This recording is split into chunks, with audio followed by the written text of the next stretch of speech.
नमस्कार। बिहार में सियासी हलचल के बीच बिहार की 243 सीटों पर आज चुनाव होता है, तो विधानसभा चुनाव में किसकी सरकार बन सकती है। अगर बात की जाए तो बिहार में बेहतर मुख्यमंत्री कौन इस वक्त दिखाई दे रहा है। तेजस्वी यादव एक तरफा यहां 43% लोगों की पसंद बनी हुई है, नीतीश कुमार 24% और बीजेपी जो चेहरा होगा उनको 19% लोगों का मानना है कि बिहार में यहां पर मुख्यमंत्री बन सकते हैं। तो ऐसे में यहां के सर्वे के आंकड़े काफी चौंकाने वाले सामने आ रहे हैं। बिहार की यहां पर 243 सीटों का जो ओपिनियन पोल है उस हिसाब से काफी खलबली देखने को मिल रही है। तो चंपारण की 9 सीटों की बात की जाए तो बीजेपी को यहां 5 सीटें, आरजेडी जेडीयू को 4 सीटें मिल सकती हैं। सिवार की एक सीट पर जो है आरजेडी का पलड़ा भारी नजर आ रहा है। पश्चिमी चंपारण की 12 सीटों में से बीजेपी को यहां पर 7 सीटें मिल सकती हैं, आरजेडी जेडीयू को 5 और अन्य की बात की जाए तो 0 सीट मिल सकती है। हिसाब से अगर बात की जाए तो बिहार के लिए सीतामढ़ी की 8 सीटों में से बीजेपी को 6 सीटें, आरजेडी जेडीयू को 2 सीटें, यहां पर सुपौल की 5 सीटों में से बीजेपी को यहां पर 3 सीटें, आरजेडी को कांग्रेस गठबंधन जो है उसको 2 सीटें और अन्य की बात की जाए तो 0 सीट जा सकती है। मधुबनी की 10 सीटों में से बीजेपी को 5 सीटें, 5 सीटें आरजेडी जेडीयू के पक्ष में जा सकती है, अन्य की बात की जाए तो 0 सीट यहां मिल सकती है। अररिया की 6 सीटों में से बीजेपी को 3 सीटें, जेडीयू आरजेडी को 2 सीटें, अन्य की बात की जाए तो 1 सीट मिल सकती है। पूर्णिया की 7 सीटों में से अगर बात की जाए तो यहां पर बीजेपी को 4 सीटें मिल सकती हैं, आरजेडी कांग्रेस गठबंधन को यहां 3 सीटें, अन्य की बात की जाए 0 सीट मिल सकती है।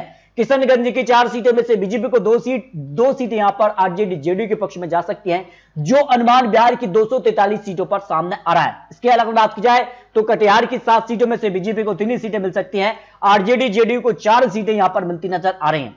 अगर बात की जाए सहरसा की 4 सीटों में से बीजेपी को 2 सीटें यहां पर आरजेडी जेडीयू गठबंधन। माधेपुरा की 4 सीटों में से बीजेपी को यहां 1 सीट मिल सकती है, आरजेडी जेडीयू के पक्ष में यहां 3 सीटें और अन्य की बात की जाए तो 0 सीट पर जीत की संभावना ओपिनियन पोल के हिसाब से यहां लगाई जा रही है। अगर बात की जाए दरभंगा की 10 सीटों में से बीजेपी को 6 सीटें मिल सकती हैं, आरजेडी जेडीयू को 4 सीटें मिल सकती हैं। गोपालगंज की 6 सीटों में से बीजेपी को 3 सीटें, 3 सीटों पर कड़ी टक्कर यहां पर आरजेडी जेडीयू दे सकती है, अन्य की बात की जाए तो 0 सीट मिल सकती है।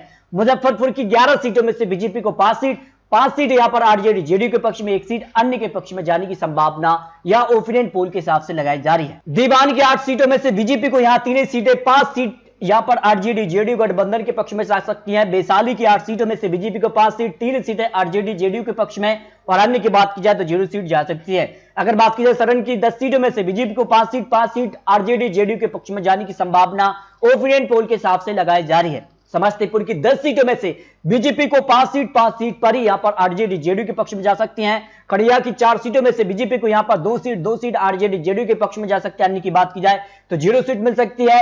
अगर बात की जाए यहां पर बेगूसराय की 7 सीटों में से यहां बीजेपी को 4 सीट, 3 सीट यहां पर आरजेडी जेडीयू के पक्ष में जाने की संभावना यहां लगाई जा रही है। अगर बात की जाए भागलपुर की 7 सीटों में से बीजेपी को यहां पर 4 सीट, 3 सीट यहां पर आरजेडी जेडीयू के पक्ष में जा सकती हैं। मुंगेर की 3 सीटों में से बीजेपी को 2 सीट, 1 सीट आरजेडी जेडीयू के पक्ष में जाने की संभावना ओपिनियन पोल ने लगाई है, अन्य की बात की जाए तो 0 सीट जा सकती है। अगर बात की जाए बांका की 5 सीटों में से बीजेपी को यहां पर 3 सीटें, 2 सीटें आरजेडी जेडीयू के पक्ष में जाने की संभावना यहां लगाई जा रही है। शेखपुरा की 2 सीटों में से 1 सीट बीजेपी और 1 सीट आरजेडी जेडीयू के पक्ष में जा सकती है। अगर बात की जाए लखीसराय की 2 सीटों में से दोनों सीटों पर भारतीय जनता पार्टी को जीत की संभावना यहां लगाई जा रही है। अगर बात की जाए नालंदा की 7 सीटों में से बीजेपी को 5 सीट, 2 सीट जेडीयू आरजेडी के पक्ष में जा सकती है। पटना की 14 सीटों की बात की जाए तो बीजेपी को 8 सीट, 6 सीटों पर आरजेडी जेडीयू के पक्ष में जा सकती है। भोजपुर की 7 सीटों में से यहां बीजेपी को 3 सीट, 4 सीट पर आरजेडी जेडीयू के पक्ष में जाने की संभावना लगाई जा रही है।